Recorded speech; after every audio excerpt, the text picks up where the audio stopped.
Hello everyone and welcome to আমাদের বাড়ির Janmashtami blog.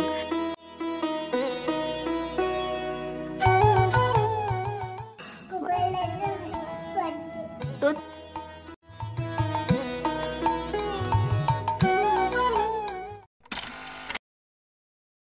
প্রথমেই সকালে উঠে স্নান করে সুন্দর একটা শাড়ি পরে আমি চলে আসি ঠাকুর ঘরে। যে এসে দেখলাম যে মা সুন্দর করে আমাদের রাধা কৃষ্ণ আর গোপালকে রেডি করে দিচ্ছে।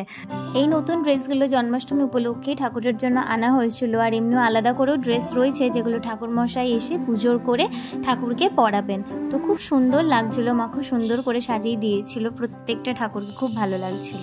এরপর মা চলে আসে রান্নার কাজে। আজকে সেই সকাল থেকে মা রান্নার কাজে চলে এসেছে, কারণ অনেক রকমের রান্না হবে। ডালটা এখানে অলরেডি হয়ে গেছে, আর এখানে লুচির জন্য আটা মাখা হচ্ছে। আর পাশেই তোমরা দেখতে পাবে যে ওখানে অতটা তালের বড়ার পাল্প রেডি করা হয়েছে, যেগুলো দিয়ে তালের বড়া ভাজা হবে। তো আমার সেরকম কাজ ছিল না, তো চলো এবার আমরা বাকি দুই জেঠুর ঘরে যাই, গিয়ে দেখি ওখানে কি হচ্ছে। এই দেখো নতুন বৌদি অলরেডি এখানে আটা মাখার কাজে বসে গেছে, আর জেম্মা এখানে তরকারি করছিল। আমাদের বাড়িতেই 3 ঘরেই আলাদা আলাদা করে জন্মাষ্টমীর পুজোটা হয়, আর সব ঘরে কিন্তু এই একই রকমের প্রিপারেশন চলে। তো চলো এবার যাওয়া যাক মেজো জেঠুর দিকে, দেখি জেম্মা কতটা কি প্রিপারেশন হলো। তো এই যে জেম্মা রান্না করছে, আর এসে আমি দেখলাম জেম্মা তালের বড়া কিছুটা তো ভাজা অলরেডি হয়ে গেছে, আর এখানে খানিকটা ব্যাটার এখনো বাকি রয়েছে যেটা দিয়ে ভাজবে। এই যে এদিকে রয়েছে জেম্মাদের ঠাকুর, যেটা সিংহাসন থেকে এখানে নামিয়ে আনা হয়েছে পুজোর জন্য। পুচকু এরা দুজনও কিন্তু সকাল সকাল উঠে রেডি হয়ে গেছে। কি করছিস তুই? ওটা তুই করতে পেরেছিস ওটা আমার মতো? দেখো ওরা আমাকে নকল করে আমার মতো ভঙ্গি করার চেষ্টা করছে। বাড়িতে যে কোনো পুজোয় কিন্তু এই দুটো ভীষণ এনজয় করে। তো চলো এবার দেখি মা কি করছে। তো এই যে মা এখন তালের বড়া ভাজা স্টার্ট করে দিয়েছে, কিছুটা হয়ে গেছে কিন্তু এখনো অনেকটা বাকি। অ্যাকচুয়ালি আমাদের এদিকে অনেক রিলেটিভ আসবে, সেই জন্য আমাদের অ্যারেঞ্জমেন্টও একটু বেশি বেশি হচ্ছে। আর এই যে সুজিটাও এখানে রেডি হয়ে গেছে। তো তাই তাহলে তোমরা উইশ করবে তো গোপাল দাদাকে? চলো উইশ করে আসি। চলো চলো। ওরা দুজন হ্যাপি বার্থডে গোপাল দাদা বলতে এসছে। তুমিও বলো। কেমন লাগছে গোপাল দাদাকে? ভালো লাগছে। এরপর টুকটাক কাজে আমি মাকে একটু হেল্প করে দিই, যেমন এখানে তুলসী পাতা তুলে এনে দিয়েছি, এই ফুলগুলো সাজিয়ে সমস্ত কিছু রেডি করে দিয়েছি।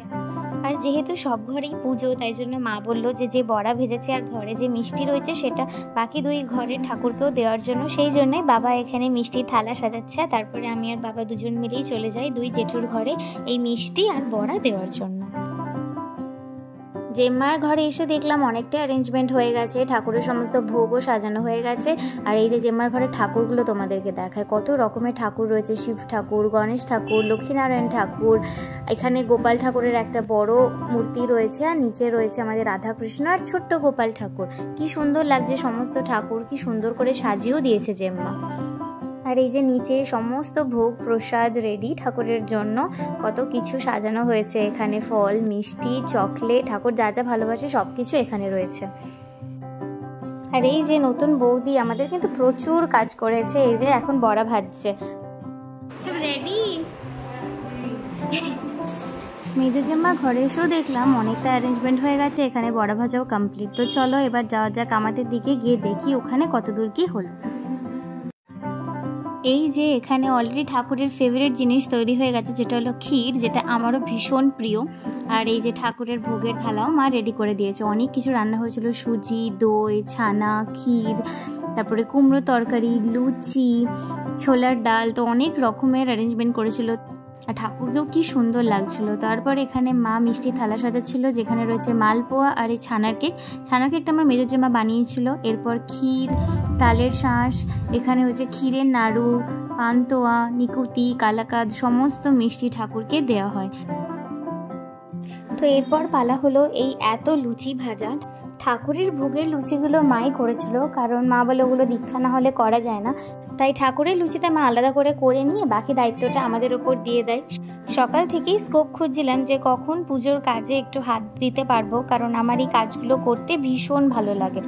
তো বেশ খানিকক্ষণ লুচি বেলার পরে আমি মাসিকে বললাম যে লুচিগুলো বেলার জন্য, কারণ আমার একটু টাইম লাগছিল, কারণ আমি তো অতটা পটু নই এই কাজগুলো করাতে। আর সেই ফাঁকে আমি বললাম যে লুচিগুলো ভেজে নিচ্ছি। ঋষভ আমাকে দেখে এখানে অবাকই হয়ে গেছিলো, কিন্তু যাই হোক আমি কিন্তু খুব সুন্দর লুচিগুলো ভেজেছিলাম। তো চলো, জন্মাষ্টমী ব্লগটা আমি এখানেই শেষ করছি। পুজোর ব্লগটা আমি নেক্সট পার্টে অবশ্যই আনবো। তার আগে চ্যানেলটা সাবস্ক্রাইব করতে ভুলো না, আর একটা লাইক শেয়ার কমেন্ট করে দিও।